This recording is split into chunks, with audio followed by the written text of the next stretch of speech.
Hello dear students, myself Seme Padmaja Buzruk. I am continuing the topic branch departmental accounts. Study note number 10, branch and departmental accounts. We are doing branch accounts. Classification of branches, you know this, branches are classified into inland branches and foreign branches. Again, inland branches, you have in inland branches two types of inland branches, dependent branches and independent branches. We have already covered dependent branches. Now in this particular video, I will be discussing about independent branches.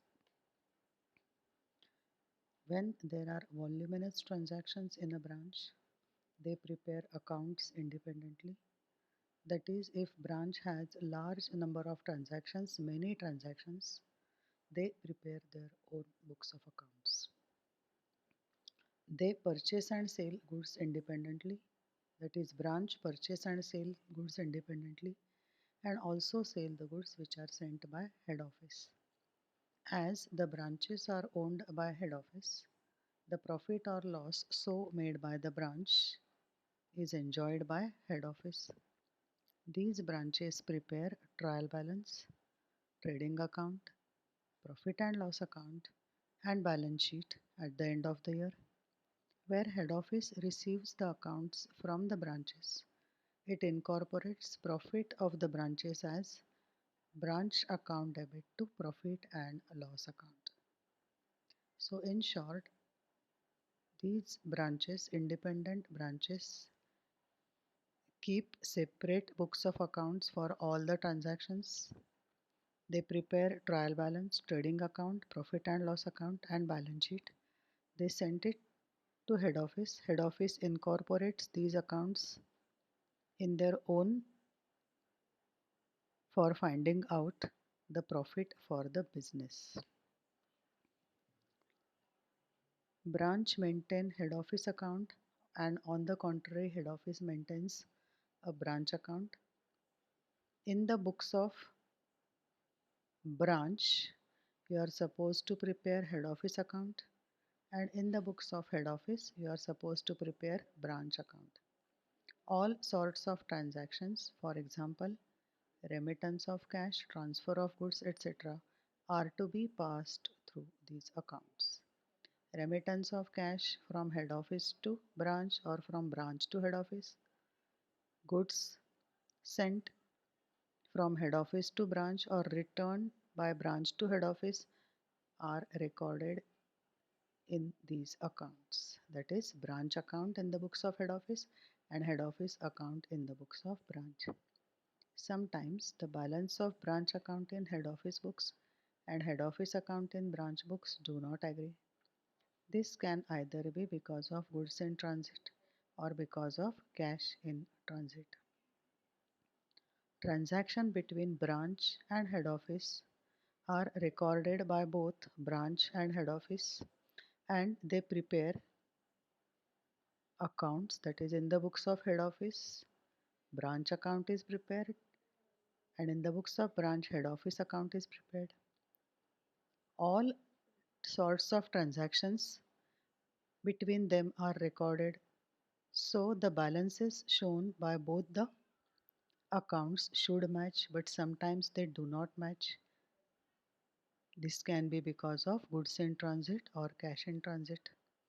Now supposing if some of the goods are sent by head office to branch at the end of the year, which are not received by branch during that particular year, but if it receives it in the first week of the next year, then in that case it is goods in transit, which will be recorded by head office as goods sent but not recorded by branch as goods received. Similar is the case of cash in transit, and that is the reason why balance shown by branch account in head office books and head office account in branch books sometimes do not match. At last, the branch balance sheet is amalgamated with head office balance sheet by eliminating inter-branch head office transactions as per respective heads of assets and liabilities. Head office and branch balance sheet are merged together, they are amalgamated, they are combined. Respective assets and liabilities are added, but eliminating inter-branch and head office transactions. Head office prepares branch account, branch prepares head office account. It will be shown as asset or liability depending upon whether it has a debit balance or credit balance. But this will not be added in the amalgamated balance sheet. It is to be eliminated. Now, in the module, various journal entries are given, but in this particular video, I will be considering only few journal entries and will see illustrations covering those journal entries. Rest of the journal entries will cover in next video.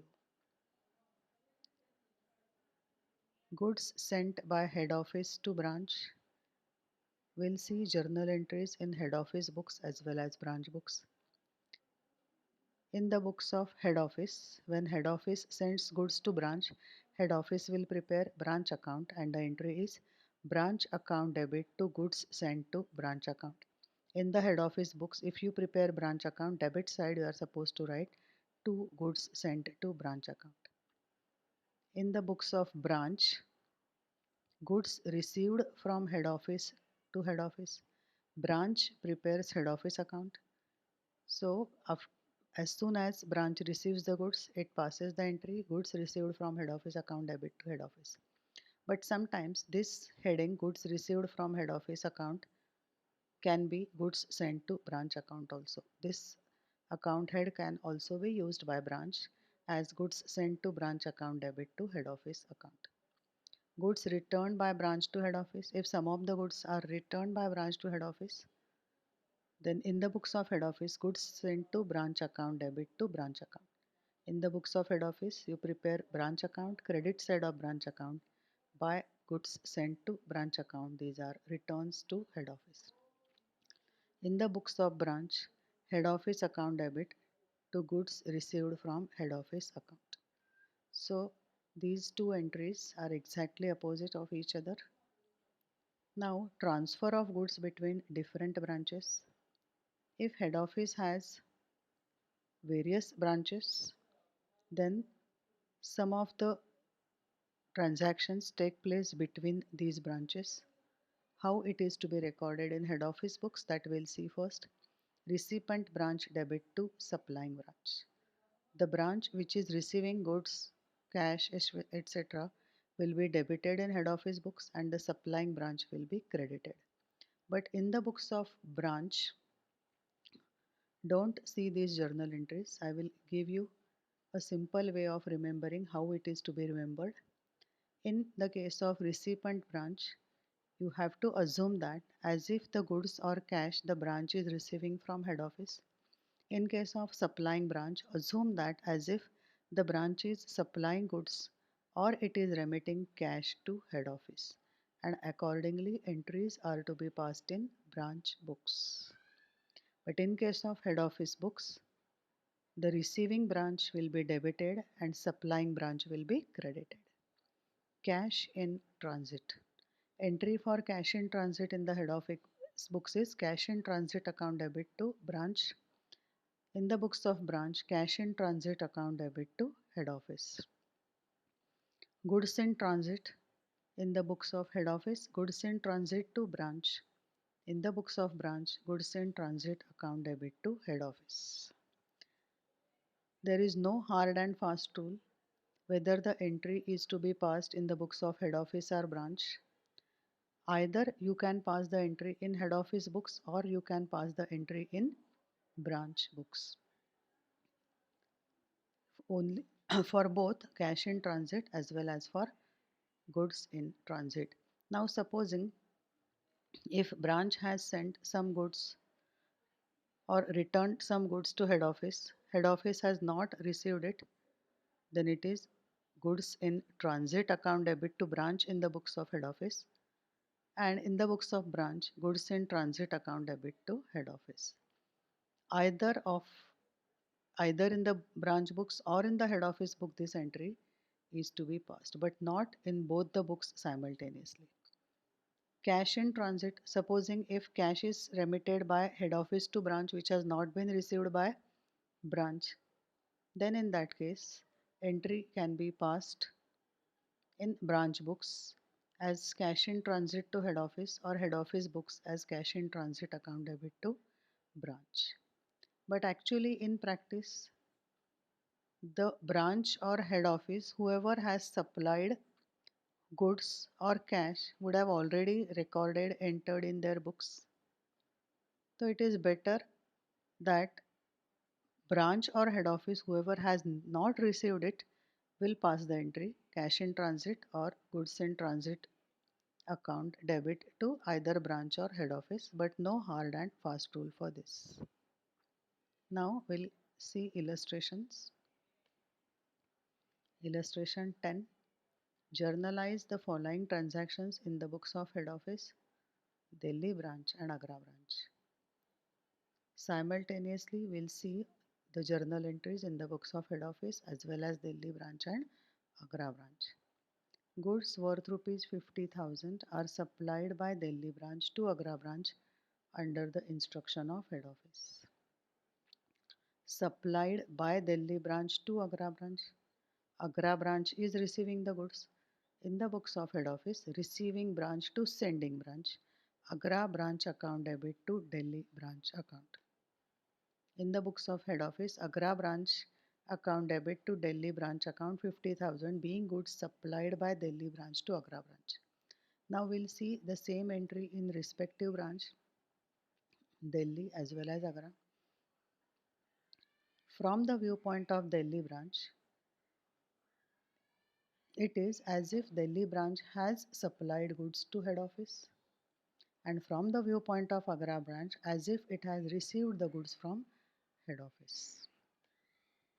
In the books of Delhi branch, head office account debit to goods sent to branch account. See the narration being the goods supplied to Agra branch.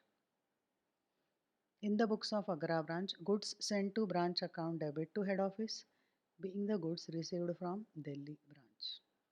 Agra branch is receiving, but it will record it as if it is receiving it from head office, goods sent to branch account debit to head office. In the books of Delhi branch, it is supplying to Agra branch, but it will record it as if it is returning the goods to head office. So head office account to goods sent to branch account.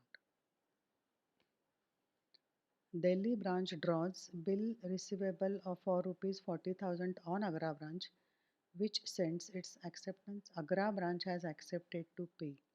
From the viewpoint of Agra branch, it is bills payable. From the viewpoint of Delhi branch, it is bills receivable. Delhi branch is going to receive the amount.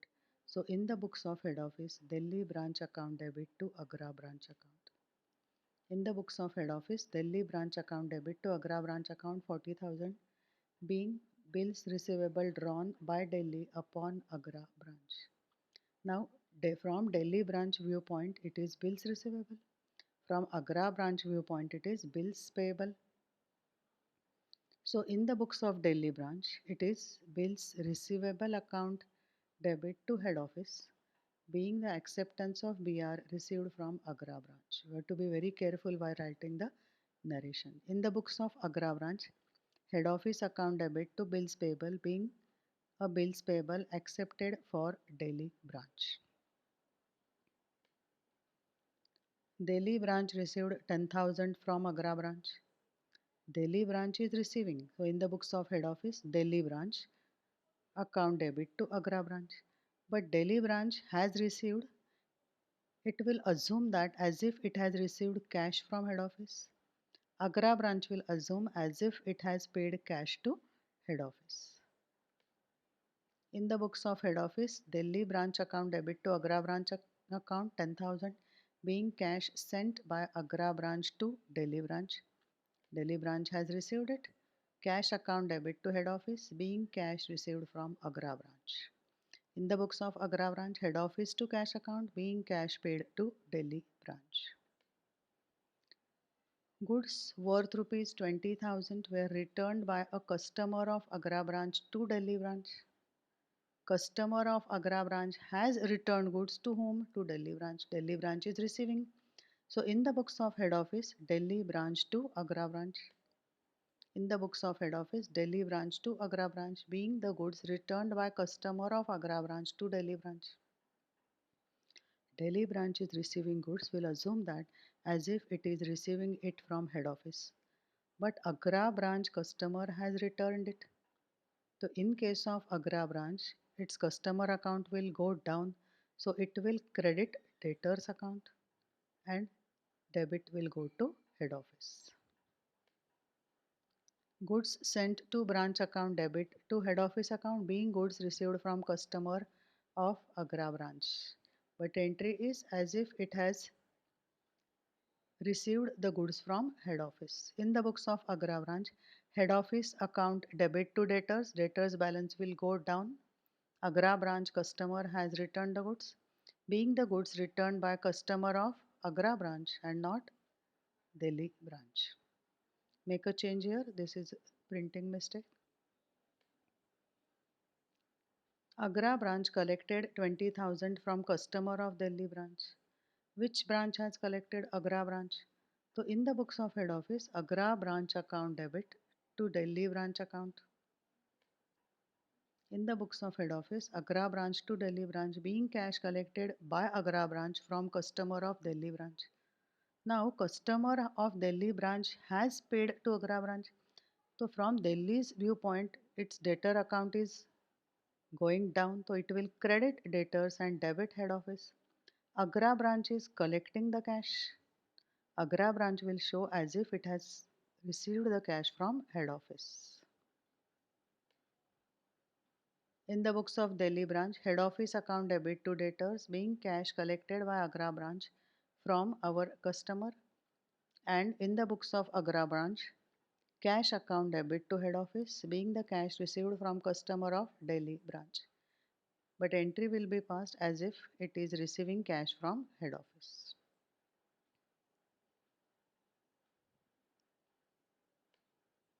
Now we'll go to next illustration.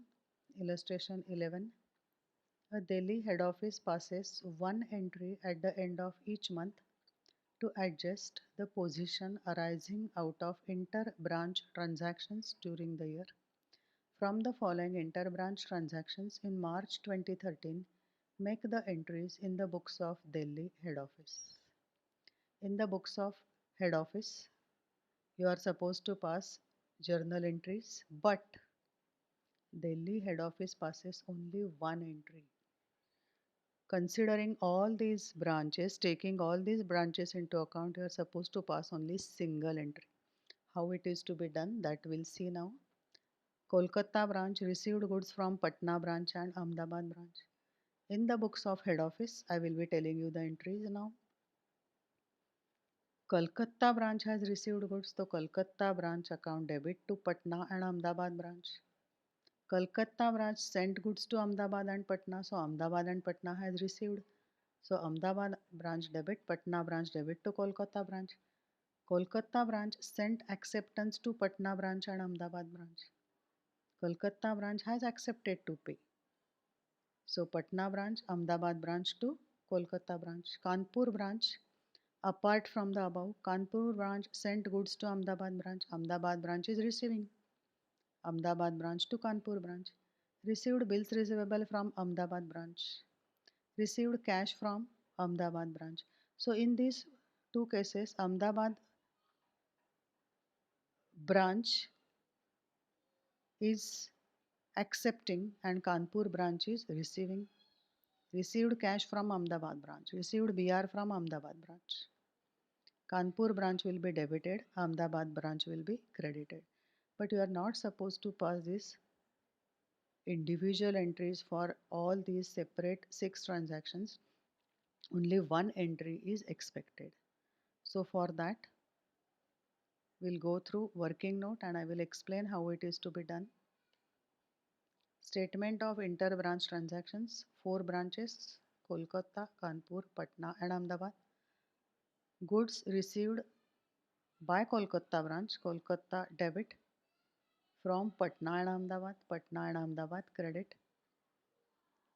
Goods sent by Patna and Ahmedabad. Sorry, Patna and Ahmedabad debit. Patna and Ahmedabad are receiving. We'll just see the transaction. Sent goods to Ahmedabad branch and Patna branch 12,000. So Kolkata branch is sending and Ahmedabad and Patna branch are receiving. So Patna branch and Ahmedabad branch, as they are receiving debit, and as it is sent by Kolkata branch, it is credit column. Now next transaction, sent acceptance to Patna branch 6,000 and Ahmedabad branch 3,000. Kolkata branch has accepted to pay. So Patna debit, Ahmedabad debit to Kolkata in the books of head office. Kanpur branch sent goods to Ahmedabad branch. Ahmedabad branch is receiving goods. Ahmedabad branch debit. Kanpur branch credit. Kanpur branch received BR from Ahmedabad branch, received cash from Ahmedabad branch. In both the cases, Kanpur branch is receiving. Kanpur branch BR received 9,000, cash received 5,000, Ahmedabad branch credit.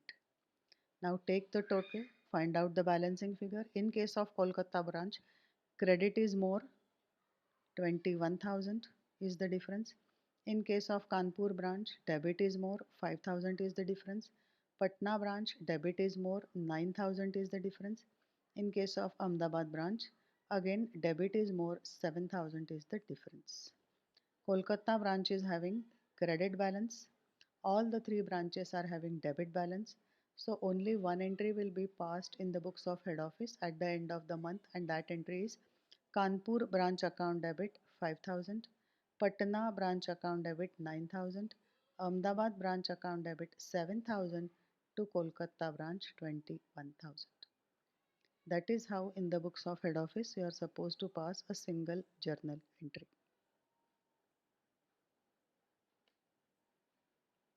Now we'll go to illustration 12. Journalize the following transactions in the books of head office. Goods returned by Thane branch on 28th March worth 10,000 to its head office, not received by head office up to 31st March. You are supposed to pass the journal entries in the books of head office. Thane branch has returned goods on 28th March, but head office had not received it till year end. So entry will be in the books of head office, goods in transit account debit to Thane branch account. Goods worth rupees 20,000 sent by head office to Coimbatore branch on 29th March were received on 3rd April following. So again 31st March year end, branch had not received it. In the books of head office you can pass the entry, goods in transit account debit to Coimbatore branch account. So here branch is returning, head office has not received. Here head office is sending, branch has not received. But in the books of head office, in both the cases the entry will be same, goods in transit account debit to branch. There is no hard and fast rule. In this case Coimbatore branch also can pass the entry, but in that case head office will not pass the entry. Rupees 50,000 remitted by Coimbatore branch to head office on 28th March was received on 4th April. So in the books of head office, remittances is nothing but cash in transit account debit to Coimbatore branch account. In the books of head office, goods in transit to Thane branch account being goods returned by Thane branch not yet received. Goods in transit to Coimbatore branch account being goods sent to Coimbatore branch not yet received by branch. Cash in transit to Coimbatore branch account being cash sent by Coimbatore branch not yet received.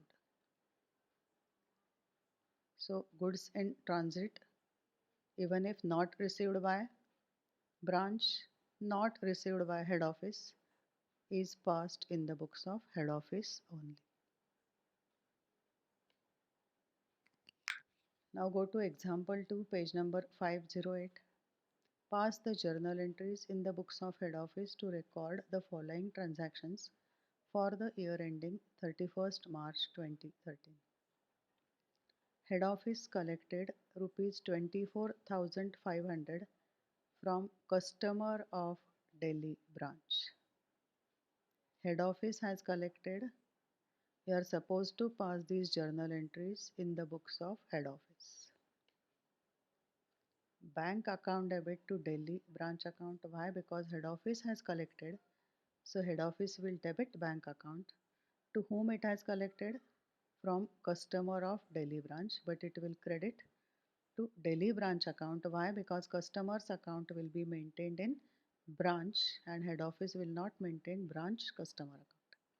Bank account debit to Delhi branch account being amount received here from Delhi branch customer. Jaipur branch paid 80,000 for purchase of office computer by head office for Delhi branch. Which branch has paid? Jaipur branch has paid 80,000 for purchase of office computer. Office computer has been purchased by head office for whom? For Delhi branch. So Delhi branch is receiving, Jaipur branch is paying. Delhi branch fixed assets computer account to Jaipur branch account being amount paid by Jaipur branch for purchase of computer for Delhi branch.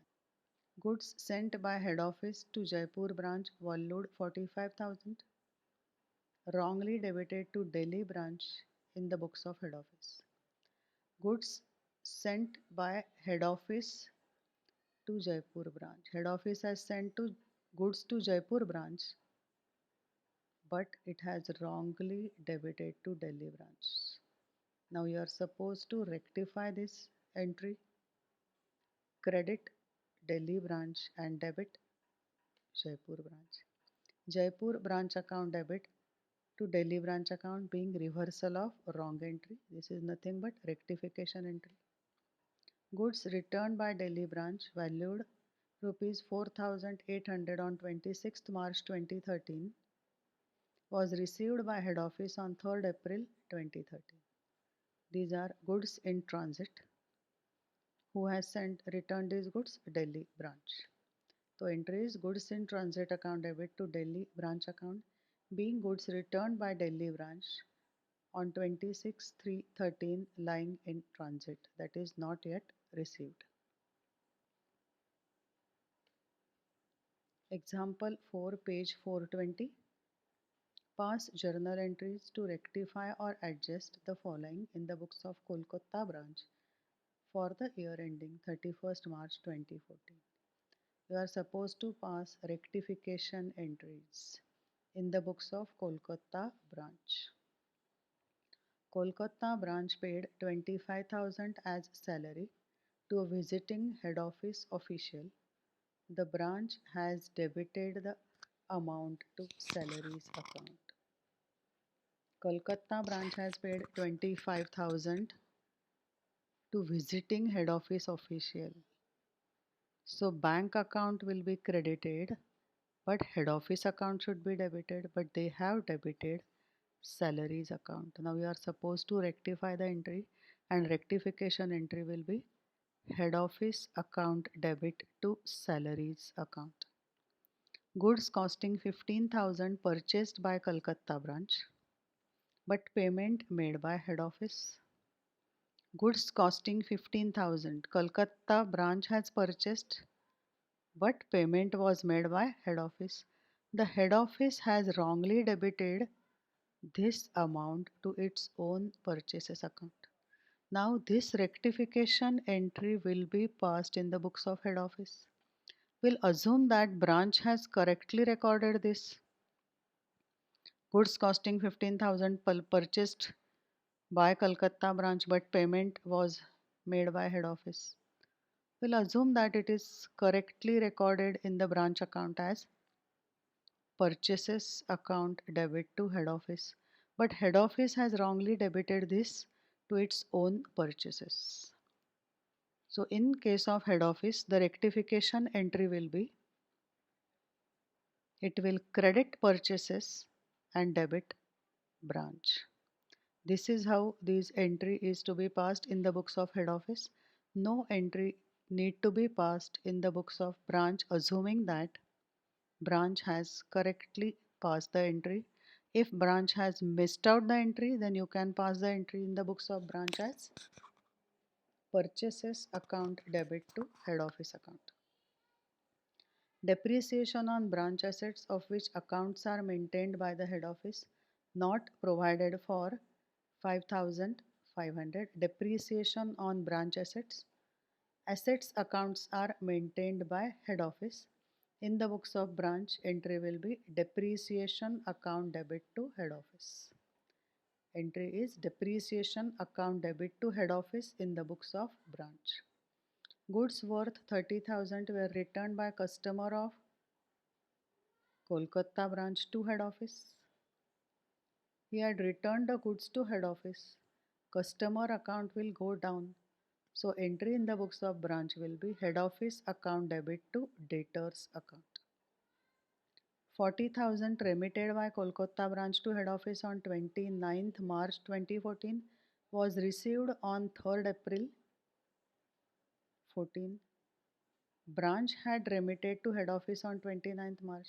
The branch would have recorded it in its books. Now head office has received it on 3rd April.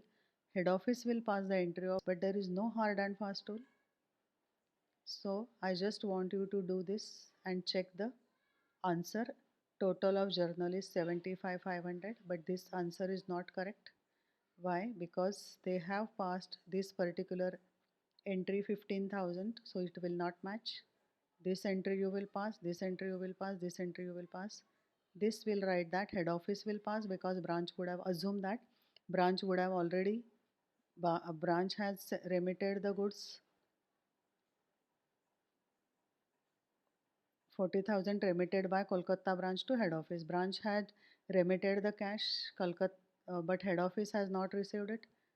Head office will pass the entry. This is will be our assumption. Branch will not pass. This entry will be passed. Head office account debit to debtors. This entry will be passed in the books of branch. Depreciation to head office.